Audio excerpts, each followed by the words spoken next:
کرغیزستان ایک ایسا ملک ہے جو وسطی ایشیا کے دل میں بسا ہوا ہے۔ یہ ملک اپنے خوبصورت پہاڑوں، سبز وادیوں اور صاف پانی کی جھیلوں کی وجہ سے مشہور ہے۔ لیکن جو چیز اس ملک کو اور بھی خاص بناتی ہے وہ یہ ہے کہ یہاں کی تقریباً 90% آبادی مسلمان ہے۔ کرغیزستان کے مسلمانوں کی زندگی، ان کا رہن سہن، ان کا کھانا پینا اور ان کے مذہبی طریقے بہت دلچسپ ہیں، اور آج ہم انہی سب چیزوں کے بارے میں بات کریں گے۔ کرغیزستان کے مسلمان بنیادی طور پر حنفی مسلک سے تعلق رکھتے ہیں۔ یہ وہی مسلک ہے جو پاکستان، ہندوستان، ترکی اور بنگلہ دیش میں بھی پایا جاتا ہے۔ یہاں کے لوگ اسلام کو اپنی پہچان سمجھتے ہیں اور اپنی زندگی میں اسلامی اقدار کو اہمیت دیتے ہیں۔ سوویت یونین کے دور میں یہاں مذہب پر پابندیاں تھیں، لیکن 1991 میں جب کرغیزستان آزاد ہوا تو یہاں اسلام نے دوبارہ اپنی جگہ بنانی شروع کر دی، اور آج یہاں مساجد، مدارس اور اسلامی تعلیم کا نیٹ ورک بہت مضبوط ہو چکا ہے۔ بات کرتے ہیں یہاں کے مسلمانوں کی روزمرہ زندگی کی۔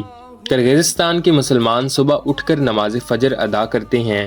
شہروں میں مسجد سے اذان کی آواز آتی ہے اور لوگ اپنے گھروں میں یا مسجد میں نماز پڑھتے ہیں۔ یہاں کے لوگ مہمان نوازی میں بہت آگے ہیں۔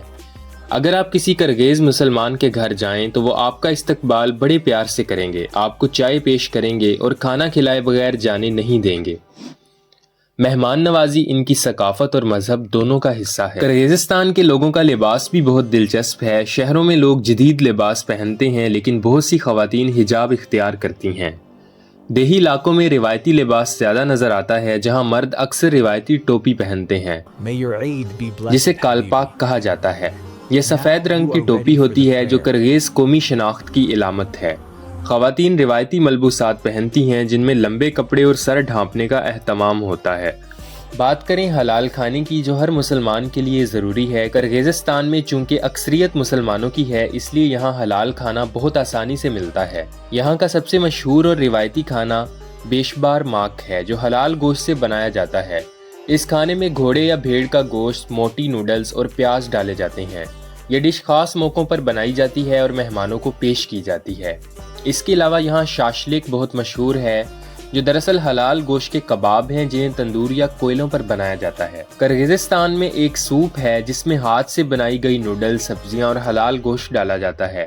اس کو آپ پاکستانی یخنی کے قریب سمجھ سکتے ہیں۔ یہاں مٹن اور بیف کا استعمال بہت زیادہ ہوتا ہے اور تمام گوشت اسلامی طریقے یعنی ذبیحہ کے مطابق ذبح کیا جاتا ہے۔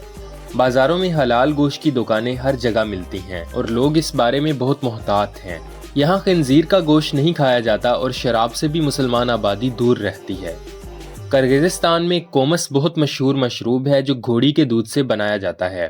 یہ تھوڑا کھٹا ہوتا ہے اور دیہی علاقوں میں اسے بہت پسند کیا جاتا ہے۔ اس کے علاوہ شورپو ایک گاڑھا گوشت کا سوپ ہے جو یہاں کے لوگ بڑے شوق سے کھاتے ہیں۔ چائے یہاں بہت پی جاتی ہے اور مہمانوں کو پہلے چائے پیش کرنا یہاں کا روایتی طریقہ ہے۔ گرم روٹی کو یہاں نان کہتے ہیں جو پاکستانی روٹی سے ملتی جلتی ہے۔ یہ نان بازاروں میں تازہ بنائی جاتی ہے، بہت ذائقے دار ہوتی ہے۔ کرغیزستان کی مساجد یہاں کے مسلمانوں کی زندگی کا مرکز ہیں۔ کرغیزستان کا دارالحکومت بشکیک ہے جہاں بہت سی خوبصورت مساجد موجود ہیں۔ بشکیک میں مرکزی مسجد بہت مشہور ہے جسے دینا مسجد بھی کہا جاتا ہے۔ یہ مسجد بہت بڑی ہے اور اس میں ہزاروں نمازی ایک ساتھ نماز ادا کر سکتے ہیں۔ جمعے کے دن یہاں بہت بڑا اجتماع ہوتا ہے اور مختلف عمر کے لوگ نماز کے لیے آتے ہیں۔ اوش کرغیزستان کا دوسرا بڑا شہر ہے اور اسے یہاں کا اسلامی مرکز کہا جاتا ہے۔ اوش میں سلیمان پہاڑ واقع ہے جسے یونیسکو نے عالمی ثقافتی ورثہ قرار دیا۔ اس پہاڑ کے بارے میں کہا جاتا ہے حضرت سلیمان نے یہاں نماز ادا کی اور اسی وجہ سے یہ مسلمانوں کے لیے ایک مقدس مقام ہے۔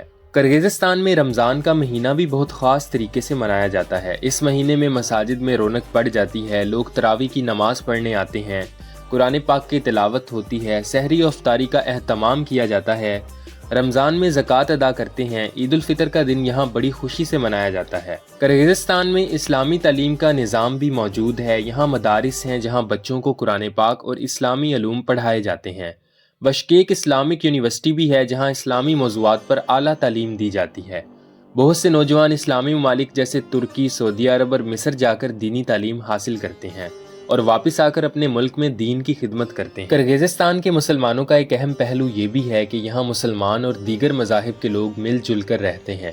یہاں روسی آرتھوڈاکس عیسائی بھی رہتے ہیں اور ان کے ساتھ مسلمانوں کے تعلقات عام طور پر اچھے ہیں۔